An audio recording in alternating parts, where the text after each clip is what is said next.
In the late 1990s, if you wanted a luxury SUV, your options were slim, almost non-existent even. While SUVs are somewhat of an epidemic today, back then they were either capable off-roaders or large people movers, and you can forget about performance. However, everything changed in 1999 with the introduction of the Mercedes-Benz ML55. It wasn't the first performance SUV ever. That title either goes to the Lamborghini LM002 or GMC Typhoon, depending on who you ask.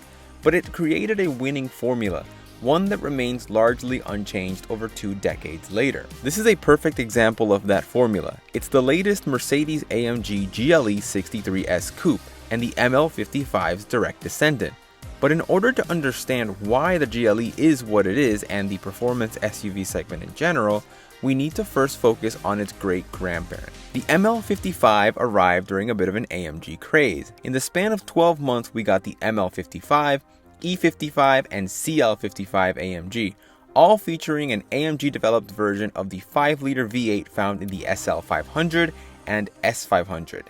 Thanks to a forged steel crankshaft that lengthened its stroke, displacement went up from 4,966 cc's to 5,439. The 5.4-liter naturally aspirated V8 delivered a stout 342 horsepower output at 5,500 RPM, or 70 horsepower more than its non-AMG sibling, the ML430.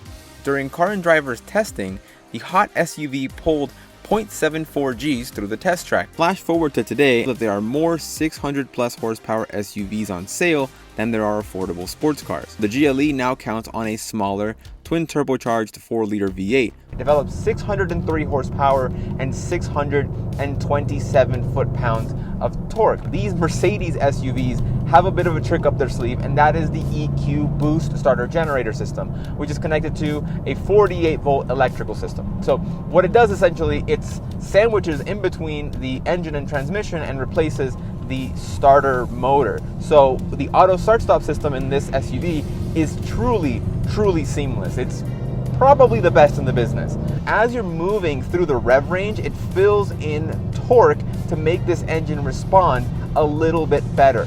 And you can really feel that when you're up here in the canyons and you're kind of not in boost yet.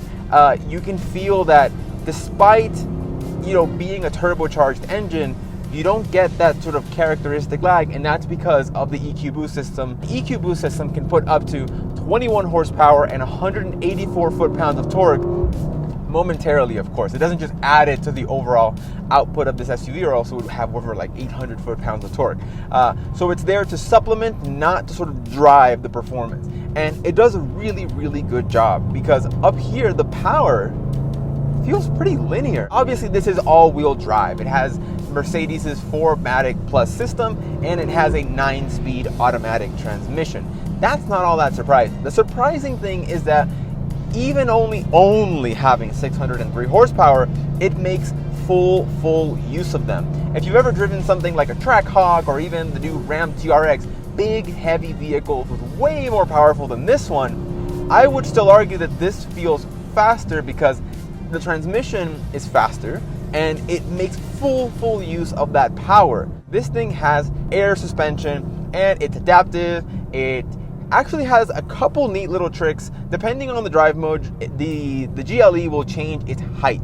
So if you're in the racy mode, it'll go all the way down. If you're in comfort, it kind of raises itself up to make it a little bit softer.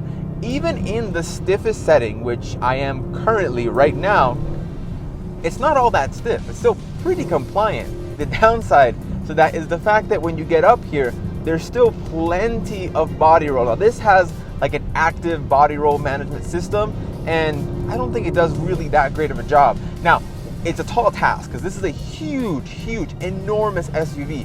So to manage all of that weight and deliver like a really flat, character through the corners seems like a nearly impossible thing to ask for. So the GLE tries. It's not all that sharp and not all that composed, but it is freaking quick. So, and even when you get into a corner, you have enormous brakes, or 15.7-inch rotors in the front, 6 pistons, calipers, and they work really well. In that, the steering is completely numb. There's really nothing going on, and when you put it in the sportier modes, it gets very heavy, like artificially heavy, and I could really do without, because I'm not getting any feel, or it's not really loading up mid-corner. It's just sort of artificial weight. So, but again, it's not lost on me the fact that this is a commuter SUV that just happens to have 603 horsepower. It's not going to be your canyon carving vehicle of choice. So definitely keeping that in mind there. But the steering, again, it's more comfort oriented. You can tell that there was a choice made at some point to sort of dampen the vibrations from the road, likely in the name of comfort, and that's kind of what I'm seeing the result of here. So steering's a bit underwhelming. Suspension, can't really keep up all that well up here, but again, the engine is the star of the show. And I think overall, once you kind of factor in how this SUV drives, you really get to learn that it really is more tuned for city driving. Around town, it's very, very comfortable. It's quiet, it's refined. It's truly like a proper Mercedes product that just happens to be fast. Don't think of this as like a all-out performer SUV. And frankly, I think its configuration serves it well, because 99% of the people that buy an SUV like this aren't going to bring it up to the canyons to try to hustle it as fast as they can. Honestly, if you have money for an SUV like this, it likely wouldn't be your only car. Of the coupe style SUVs, this is one of the better looking ones. Don't get me wrong, it's absolutely huge, and in white it looks kind of like a big old whale. But in this red color, I think it just kind of works. It does do a good job of masking its overall size with its sporty elements in the front and rear bumpers, and also it's wide. It's much wider than a standard GLE. It has arch extensions which are painted to match the body color, but overall I think this looks very, very sporty and befitting of the performance and the sort of the driving dynamics that it delivers. Do I still prefer the regular GLE if there was a 63 version of that? 100%. The regular GLE would be my pick all day long. I just feel like the design works a little better. It's a little more cohesive. I'm still not fully on board with all of these coupe style SUVs, but a lot of people are, and thankfully there are choices for them. Now, being that this is more oriented at being a daily driver, we need to talk about the interior, because that is easily one of, if not the most important aspect about this SUV. And frankly, it is what you'd expect of a six-figure Mercedes. You have your big dual screens in front of the driver with the latest MBUX software, and everything just works. Everything is really intuitive. There's Apple CarPlay connectivity. You can really hook up your smartphone and do it that way. But the actual native infotainment system is excellent. So even though you don't really have to use your smartphone. I really like that. The menus in front of me, you can configure them into a bunch of cool layouts. This is right here is a sport layout. You can have, with your speed in the center, the revs on the sides. Like, it really, you can fine tune it to get exactly what you want out of the GLE. Now, interior comfort wise, everything in here looks, works, and feels exactly how you'd expect. These seats, although they're a sporty-ish, they're definitely still oriented towards comfort, very adjustable, and the seating position is pretty much spot on. I took this thing out to the Mojave Desert on a bit of a mini road trip to go look at some airplanes, and frankly, it was spectacular. Comfort-wise, they're great. They have the heating feature and cooling, and just frankly, you get everything you could ever want from a seat. Again, befitting of the price point, and we'll touch on price in a second. Other than that, sound insulation here is fantastic. Very, as we have traction control stepping in there for a moment. Sound insulation is great. The only real engine noise that you get is at high RPMs, and also some of that is pumped through the cabin. But on highway journeys, when you put it in comfort mode, perfectly silent, this is a great family SUV. I mean, if you want to spend $130,000 on a family SUV, this is probably the best one for it.